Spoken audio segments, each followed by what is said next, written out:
नसतील तर त्यांनी तशा प्रकारची परवानगी अध्यक्षांच्याकडे घ्यावी लागते। त्याचबरोबर ज्या सन्माननीय मंत्री महोदयांना उत्तर द्यायला सांगितलं असेल त्यांना लेखी पत्र द्यावं लागतं।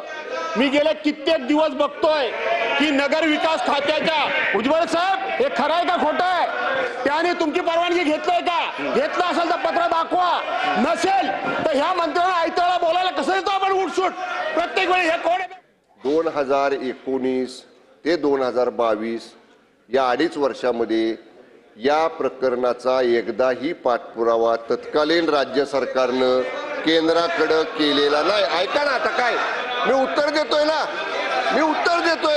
तुम्ही काय म्हणला, शांत बसा, उत्तर घ्या ह्यांनी काय विचारलं, काय विचारलं, अरे काय केलं 19 ते 22 मंत्री महोदय उत्तर द्या। अरे 19 ते 22 काय झालं, अरे 19 ते 22 काय झालं सांगा ना। अरे उत्तर देता ना, माझ्याकडे पाहून मंत्री महोदय काय झालं, एकही पत्र दिलं नाही, एकदाही पाठपुरावा केला नाही। कोणाचं सरकार होतं 19 ते 22?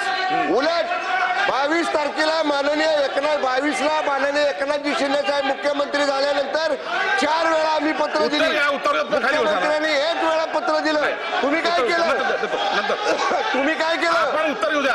अरे तुम्ही काय केलं सांगा ना, अरे आमची लाज काढू नका, तुम्ही काय केलं ते सांगा। मंत्री महोदय उत्तर द्या, तुम्ही काय केलं ते सांगा। आमची काय लाज करता, अरे आमची काय लाज करता तुम्ही, तुम्ही काय केलं ते सांगा। अरे तुम्ही काय केलं नाही, तुम्ही काय केलं नाही, आम्ही केलं, तुम्ही काय केलं, काय केलं नाही, काय करायचं नाही। उत्तर बघा, प्रश्न विचारा, प्रश्नाचे उत्तर घ्या। नाही असं चुकीचं आहे, खाली बसा आपण। तर मंत्री शंभूराज देसाई हे चांगले संतापले, आमची लाज काढू नका असं मंत्री शंभूराज देसाई यांनी संतापून म्हटलेलं आहे। 2019 ते 2022 मध्ये महाविकास आघाडी सरकारनं नेमकं केलं काय असा सवाल देखील शंभूराज देसाई यांनी केलेला आहे।